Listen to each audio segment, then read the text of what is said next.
Olá pessoal, Namastê, bem-vindos a mais uma live. Confirmem para mim se vocês me escutam bem. Eu acabei de chegar em Volta Redonda e aí tô no calor da viagem, no vata gravado da viagem, mas resolvi fazer assim mesmo, antes tendo uma live do que não tendo uma live. Bem-vindos. Eu não separei um tema hoje, queria deixar aberto para perguntas. Mas antes eu queria começar falando de uma coisa que tem mexido muito comigo. Eu tenho visto cada vez mais terapeutas aparecendo e muitas vezes a gente vê assim, a galera com uma vontade de cuidar, uma vontade de ajudar o próximo, sabe? Para eu que estou dando consulta, eu vejo muito isso também, uma vontade da pessoa de cuidar do próximo. E muitas vezes falta a gente aprender a cuidar de si mesmo antes. E uma das coisas mais importantes na vida é a empatia. É você amar o próximo como ama a ti mesmo acima de todo, e Deus acima de todas as coisas. Mas veja só, amar ao próximo como ama a ti mesmo. Então, para você amar o próximo, você tem que se amar também. E aí você começa a ver que tem toda uma jogada que a gente precisa fazer para entender esse sistema. E aí, no fim das contas, nesse produto final, a gente chega muitas vezes, e é justamente isso que eu queria começar falando, a gente chega no campo médico. E às vezes a gente vai vendo que o próprio médico que é responsável pela saúde de uma pessoa não tem tanta empatia assim pelo indivíduo. Isso eu aprendi há muito tempo atrás com a primeira médica que tive a oportunidade de atender, sendo terapeuta de Ayurveda. Eu passei uma série de coisas para ela emagrecer, fiz uma massagem, fiz o diagnóstico do pulso, ela achou super legal. Eu achei super legal uma médica achar aquilo super legal. E aí no fim da consulta, na hora que ela pegou os produtos assim, ela falou assim, pô Edson, queria te dizer uma coisa.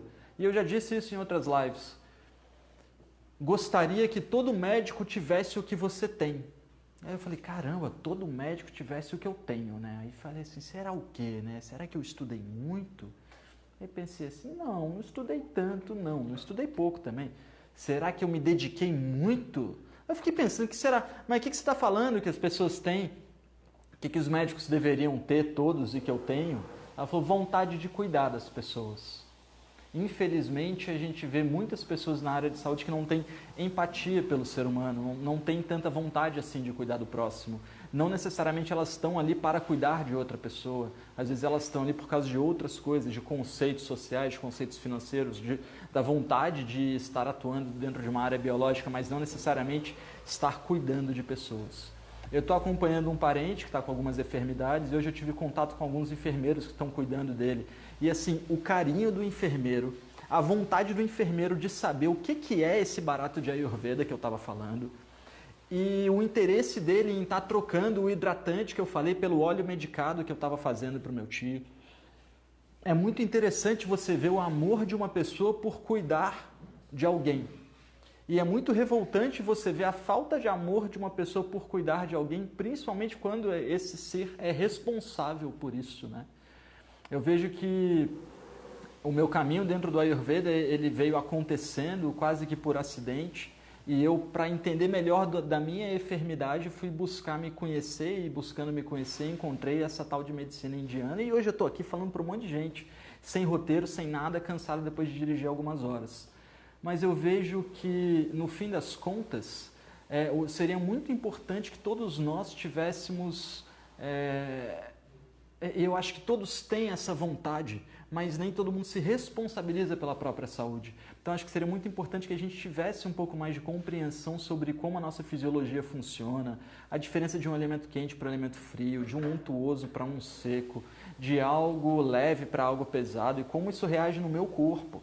E o que o meu corpo precisa, não o que a dieta da revista me disse, ou o que é bom para o dosha de vata, mas quem sou eu e o que o meu corpo precisa, o que a minha mente precisa.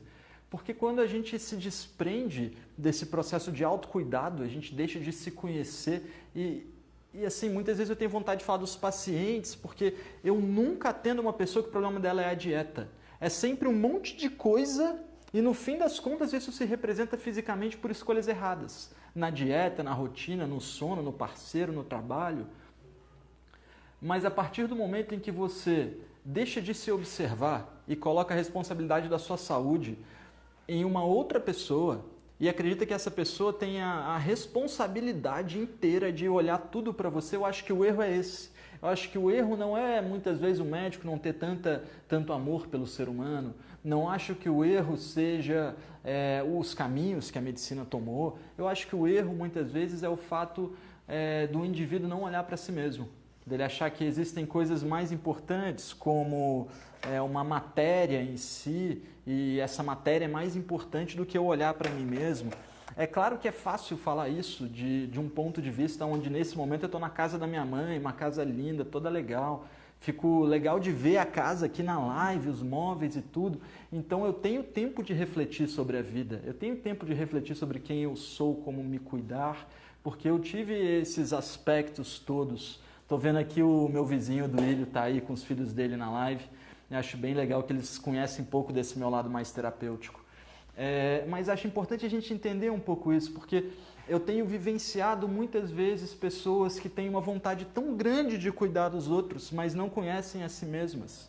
E eu estou vivenciando uma enfermidade vendo que assim, o nível de responsabilidade e de atenção, e de cuidado, e de amor, e de empatia das pessoas que são responsáveis por esse tratamento é muito pequeno. E o nível de responsabilidade, de empatia e de amor pelas pessoas que estão simplesmente ali como cuidadores, seja uma pessoa que está sendo paga por isso, ou um familiar que está ali para cuidar, é muito grande. E a gente vê justamente essa grande distância entre o cuidado fisiológico e o cuidado amoroso e a empatia pelo ser. Não adianta eu dar um remédio se o ser não tem vontade de viver, se não há amor na vida. Meu professor, que é muito experiente, ele sempre comentou isso, que nos 15 anos de experiência de UTI que ele teve como cardiologista, que as pessoas que ele mais viu saírem da UTI e se recuperarem do que tinham não eram as que tinham o prognóstico melhor, não eram as que tinham os casos mais fáceis de ser tratados, eram as que as pessoas tinham mais fé, que a família mais ia visitar mesmo quando não podia ver e fazer questão de fazer uma ligação, botar o celular do lado para a pessoa ouvir a voz. Então, a gente vai vendo que esse amor, ele cuida muito. Isso está muito em falta hoje em dia. Beleza, começamos a live. Deixa eu ver se vocês me perguntaram alguma coisa até agora. Temos 17 pessoas online. Enfermeiros arrasam, né? E médico arrasa também. O ser humano, ele arrasa quando ele quer. Quando ele quer cuidar do outro, quando ele quer... Quando ele quer, realmente, a gente arrasa, né? Independente da profissão, a gente arrasa. A questão é que tem muitas pessoas que às vezes estão responsáveis por esses campos que elas não estão arrasando. E eu acho que mais tarde essas próprias pessoas cobram de si mesmas esses aspectos. Cobram a própria consciência cobra a gente. Beleza, pessoal. Vamos abrir para perguntas? Obrigado por estarem me ouvindo. Senti que foi quase que um desabafo. Mas eu vejo que tudo cai dentro do Ayurveda, né? Tudo cai dentro dessa filosofia de prática do Dharma, de prática de bem comum a todos os seres. Renata, mandei uma pergunta na caixinha de perguntas. Eu não abri, escrevi errado, mas é isso.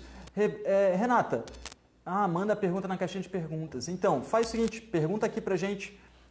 Eu não abri caixinha de perguntas, então acho que você pode ter mandado em outra caixinha, tá? Bem, vou falar um pouquinho sobre viajar então, enquanto vocês não fazem nenhuma pergunta específica, eu não quero fazer uma live muito longa, mas viajar é movimento. Sempre que você se move, você está gravando vata. Seja falando muitas coisas rápido demais, seja movendo a mão rápido demais, correndo, fazendo ciclismo, ou se movendo de São Paulo até Volta Redonda. Principalmente dirigindo, observando, olhando para todas as coisas, prestando atenção, tomando um cafezinho e fazendo tudo isso junto, a gente agrava o dosha de vata. Esse agravamento aumenta a velocidade mental, resseca o intestino, resseca a pele de forma geral. Para quem tem a pele mais pita, e o pessoal chama de semi-oleosa, mas a gente vai ver um pouco de ressecamento em uma área e um pouco de oleosidade em outra, tá? E é muito natural. O antídoto da viagem, geralmente, é uma noite de sono bem dormida, não é um copo de café quando você chega, é mais um copo de leite cozido com especiarias. A gente tem que fazer alguma coisa para aterrar. É uma teoria que eu falo algumas vezes, até os meus parceiros na Sankhya fazem piada, que falam assim, cara, tu repete muito isso, Mas diziam que Chico Xavier comia carne uma vez por semana. E não é porque ele viajava muito, não no mundo físico, mas ele ia muito para o mundo etéreo. Então a gente sempre precisa colocar o pé no chão de vez em quando. Não sei o que a gente vai jantar ainda, tem uma fera aqui na cozinha que é minha mãe, e vamos ver o que vai sair, mas com certeza a gente vai fazer alguma coisa aterrante.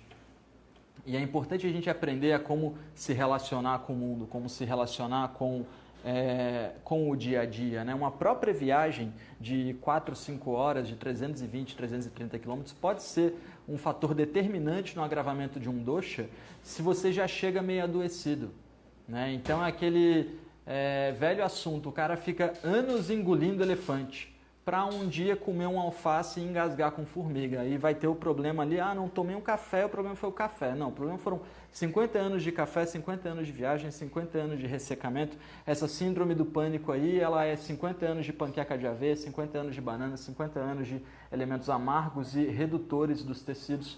E aí a gente chega num ponto onde o dosha agrava. Isso vale para todos os doshas. Você mantém as suas características agravadas muito tempo. O próprio tempo no Ayurveda, ele se chama em sânscrito kala, e kala também se traduz como membrana da célula. Então a gente precisa estar muito atento para como as membranas da célula estão e há quanto tempo alguma coisa está em volta da membrana. Porque a membrana ela não quer acidez, por exemplo, ela nunca quer acidez. Mas se você sempre põe acidez em volta da membrana, se você sempre seca o seu corpo, vai chegar uma hora que a membrana vai aceitar aquilo. E aí o kala, o tempo que aquilo está ali, vai fazer uma grande diferença. Beleza, vamos lá. Tem uma pergunta sobre doenças de pele. Qual a simbologia para o Ayurveda? Obrigado pela pergunta. Seguinte, quando a gente estuda... Estou ajeitando o celular aqui, eu estou sem tripé, pessoal. Quando a gente estuda os doshas e os adoecimentos, a gente vê que doenças de pele, elas estão classificadas como uma doença que já está há um tempo no corpo. Então a pessoa começa, por exemplo, com o excesso de chá no corpo. Aí o plasma fica muito cheio. Aí ela tem o fogo bom, aí ela sempre o plasma vai virar sangue. Aí esse sangue começa a ficar muito estressado, porque essa pessoa come muita besteira, bebe muito álcool, vira muita noite, deixa de regenerar o sistema sanguíneo, beleza? E vai agravando ele. Vai chegar um ponto onde essa toxina não consegue mais ficar no sangue e ela vai se transportando de um tecido para o outro, se transportando de um tecido para o outro. Um dos últimos locais para se intoxicar é a pele. Então, quando a pessoa já tem intoxicação, ela chega na pele. Agora, só que assim, não estou dizendo, não, tu tem câncer, por isso você está aí com umas espinhas. Não estou dizendo isso. Estou dizendo que para a espinha existir, para a dermatite existir, para a alergia existir, o sangue já foi intoxicado. Então, a gente tem que fazer um processo de desintoxicação sanguínea. Mas eu entendi bem o que você me perguntou. Qual é a simbologia dos problemas de pele dentro do Ayurveda? A gente tem que entender o que essa pessoa não está mostrando, que está querendo sair, ou o que essa pessoa está mostrando demais, que está começando a já saturar. Então existem esses dois caminhos. Está expressando demais e se gastando muito e a pele está corroendo com isso. Ou então você está se escondendo, só que aí no caso do esconder as suas expressões, você vai ver isso sair como um vulcão. Tá? E vai sair uma erupção, assim, tipo um herpes, uma parada assim. No caso de uma pessoa que já está com uma intoxicação há um tempo, a gente vai ver mais assim uma dermatite, uma alergia, um ressecamento, um alongamento de doenças que vão acontecendo com o tempo, tá? Larissa, como vocês, terapeutas, lidam com as coisas atuais, que não existiam na época que os textos clássicos foram escritos? Por exemplo, micro-ondas e whey protein. Beleza, Larissa. A gente precisa entender o seguinte. Existe uma palavra para definir alimentos que foram cozidos há mais de 2 horas. E acho que essa é uma forma boa de te explicar isso. Quando o alimento foi cozido, ele começa a perder o prana. Prana, se você observar, o prana é o quê? Cozinha um pratão de arroz ali e fica observando o arroz. E bota uma câmera lá, ou então chega no self-service 11 da manhã e chega no self-service 1 da tarde, 2 horas depois. Você vai ver que aquele arroz que estava assim, ele já está meio molenga assim. Então a estrutura celular foi perdida. Isso é uma desbiose, isso é chamado de tamas. Tamas é aquilo que está inerte, que não vai mudar de estado, que só vai piorar. Então a gente precisa entender esse processo do que é uma matéria gasta. tá? Quando você coloca as coisas no micro-ondas, as micro-ondas agitam as partículas e o que esquenta primeiro é a água. E aí a água dos alimentos esquenta, mas isso quebra a molécula do alimento. Então, o que acontece é que, por exemplo, se você fizer um teste com plantas, pegar 2 hortelãs, compra 2 hortelãs na loja, pega uma água, ferve 5 minutos no fogão, pega outra água, bota 5 minutos no micro-ondas. Espere esfriar a água do micro-ondas, que tem uma reação que a água pode explodir ali, mas só é raros casos. Então assim, ó, bota a água para ferver no micro-ondas, espere esfriar. Beleza. Pegou as 2 águas frias, bota cada uma em uma garrafa, as garrafas separadas e coloca um controle ali, micro-ondas e fogão. Você vai pegar essa hortelã e vai aguar uma com a água do micro-ondas e outra você vai aguar com a água do fogão. E daqui a uns 5 dias conta pra gente o resultado, tá? Porque a própria hortelã, uma planta, você vê um organismo super básico, ele não se alimenta dessa água, ele não reconhece aquele elemento como água. Já é uma outra coisa, é H para um lado, é O para outro, é H para o outro. Então é H2O, mas não é uma molécula de água formada harmonicamente, tá bom? Então, assim, a gente precisa se aproximar de alimentos verdadeiros, tá? De alimentos que apodrecem. Se você quer fazer alguma coisa um pouco diferente, você faz um vinho de fermentação, por exemplo, que é uma receita que eu ensino no curso de alquimia e remédios caseiros. Edson, como é o tratamento para asma na Ayurveda? Alice, tem vários diferentes casos de asma. Geralmente a asma está ligada com um ressecamento pulmonar. E aí o indivíduo geralmente tem que aumentar a quantidade de cafa no corpo, tá? Às vezes é uma anemia, uma pouca capacidade sanguínea de estar absorvendo o oxigênio. E aí você tem que enriquecer a alimentação com coisas que gerem mais ferro e mais hemoglobina e mais B12.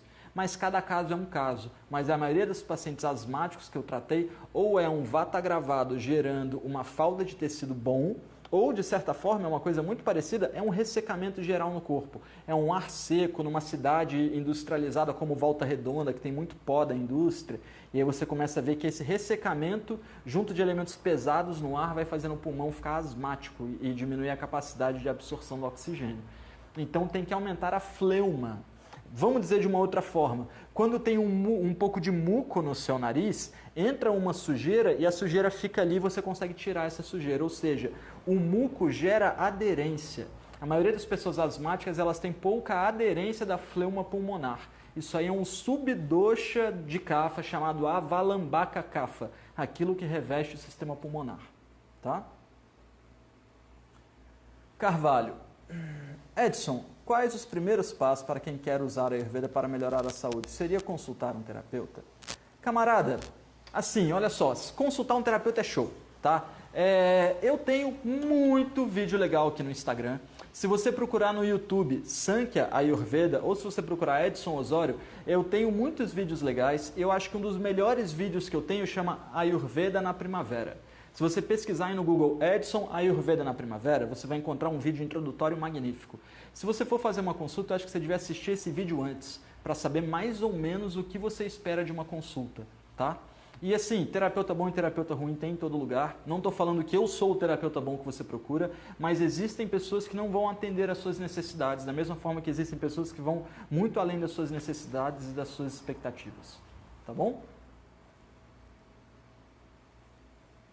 Beleza, galera. Eu tô vendo, deixa eu ver se ainda tem pergunta. Entrou bastante gente, olha que legal, 40 pessoas. Fala, Edson, como a Ayurveda entende rinite alérgica? Júlio, é bem parecido com o que eu falei, tá? A maioria das rinites, ao invés da asma, que vai ser uma pouca capacidade pulmonar de estar absorvendo, a rinite ela já é uma irritação. São coisas parecidas, porque ambas acontecem pela falta de uma boa fleuma. Então você precisa restaurar a fleuma do corpo. Fazer ingestão de tâmaras regularmente, semente de abóbora, semente de girassol, ghee, leite orgânico ou leite integral de boa qualidade, cozido com especiarias. Tudo isso auxilia bastante nesse processo de impedir que o corpo se inflame pelo próprio atrito dele. Então o motor do carro ele vai fundir se tiver muito atrito. E aí você aumenta a oleosidade para diminuir o atrito. Tá?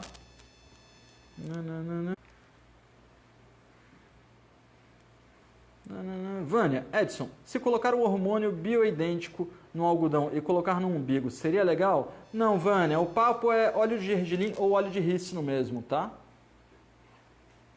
Pessoal, estamos chegando aqui a não sei quanto tempo a gente está fazendo, mas só respondendo a última pergunta que é da Larissa. Tem como reverter a intolerância à lactose? Seguinte, Larissa, todo tipo de intolerância, ele acontece a partir do momento em que o seu corpo tem mais toxina do que capacidade digestiva. E aí você vai colocar algum elemento que é pesado. Percebe que as coisas alérgicas são sempre coisas meio pesadas ou coisas meio diferentes do corpo. Então o cara tem alergia à abelha, por exemplo, porque ele nunca foi picado por uma abelha e é uma coisa super diferente para o corpo, mas ele já tem um monte de toxina no sangue. Então tu não vai encontrar um cara que tenha tipo corpo saudável, oleosidade na pele, untuosidade, capacidade de dormir, capacidade de vigor e ainda assim tem alergia. Essas pessoas alérgicas, elas em 99% das vezes não é uma alergia de DNA, assim, é justamente o fato do seu corpo já estar contendo algumas toxinas que diminuem o seu fogo digestivo, diminuem sua capacidade de transformar e de combater os elementos. Aí quando bate alguma coisa a mais do que já tem, aquilo inflama. E a inflamação ela é com o objetivo excretor. Então aquilo inflama para não entrar mais, aquilo inflama justamente para sair. Então, de certa forma, a alergia não deixa de ser um processo de defesa do corpo, tá? Mas é claro que ele acaba ficando desequilibrado. Beleza, pessoal. Vamos terminando. As perguntas que você tem, pergunta da Lilica, então. Vamos lá, Renato. Você que é uma grande amiga nossa, terapeuta, que faz uns bolos maravilhosos em São Paulo. Quem não sabe, pega o contato da Renata Lilica aqui. Edson, não sei se você já falou, mas o que seria bom para quem está com sequela da Covid, está sem paladar e sem olfato? Ótima pergunta, Rê. A Covid, ela é uma doença, não é uma doença respiratória, ela é uma doença coagulante. E um dos primeiros locais que sente a coagulação é o sistema sanguíneo e pulmonar. Então vai afetar a sua respiração, porque o seu sangue está empedrando, seus alvéolos pulmonares estão empedrando, e aí a gente trata como uma doença respiratória. Antes dela ser uma doença respiratória, ela é uma doença coagulante. Então ela vai fazendo tudo no seu sangue estagnar, estagnar, estagnar.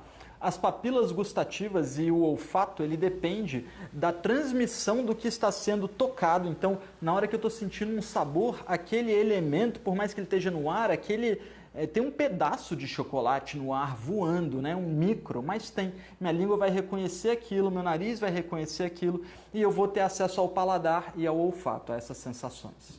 Se você pegar o óleo de gergelim, pega o óleo de gergelim prensado a frio, faz uma fervura nele, compra um termômetro culinário, bota o termômetro ali, liga o fogo baixo, numa panela fina para não queimar e bota ele até 98, 99, 100 graus. Não bota no fogo alto ou numa panela grossa, porque se chegar a 100 graus, você desligar e ele continuar subindo, ele queima. Então você vai fazer isso, é um processo de purificação. Você compra um óleo, ferve o óleo uma vez só, tá? Joga o óleo a 100 graus uma vez só, não vai borbulhar, não vai nada. Usa um termômetro para isso, para não queimar seu óleo. Depois você vai fazer uma vez por dia, por 20 minutos, antes de dormir, um bochecho com esse óleo de gergelim, tá? Pode 20 minutos, não é menos do que isso. Você quer restaurar uma coisa que você perdeu que é muito importante para você. Todas as noites você vai fazer um bochecho com esse óleo de gergelim 20 minutos. Ao acordar, a primeira coisa do dia, compra um café moído bom, deixa ele guardado ali debaixo da sua pia no escuro, num pote legal, assim, hermético. Todo dia, a primeira coisa do dia, você vai abrir esse pote de café, vai dar uma inalada no cheiro do café, tá? Então é óleo de gergelim para bochecho à noite, 20 minutos bochecho, gargarejo, escova o dente com ele na boca, passa o fio dental, beleza? E depois, na manhã seguinte, você vai inalar o cheiro do café, tá? E a gente vai começar a ter, então, uma regularidade de tratamento de untuosidade para lubrificação e o café é altamente penetrante, então ele vai desobstruir as vias respiratórias e as papilas gustativas. Fechou, pessoal? Vou tomar um banho, aproveitar que eu cheguei em casa, a gente vai descansar um pouquinho. E eu espero fazer mais uma live para vocês amanhã. Eu tenho muita coisa para fazer na minha cidade natal. Não vou prometer que a live é 12h40, assim como eu não prometi que ela seria 12h40 hoje, mas tem live amanhã. Aliás, desculpem, amanhã, 8 da noite, tem live com a Lúcia Arai Brandão, uma grande amiga minha, terapeuta, que está responsável pelo espaço Purusha, que é na Vila Cruzeiro, ali em Santo Amaro, em São Paulo. E ela vai fazer semana que vem uma grande semana sobre as dietas e desintoxicações que a gente faz na mudança de estação. Então é uma chegada da primavera assim, cheia de informação. Amanhã, 8 da noite, tem uma live maneiríssima com a Lúcia. Convido vocês para estarem comigo lá. Tá bom? Namastê. Obrigado pela presença de todos. A gente se encontra amanhã. Tô procurando minhas coisas. Fala as horas.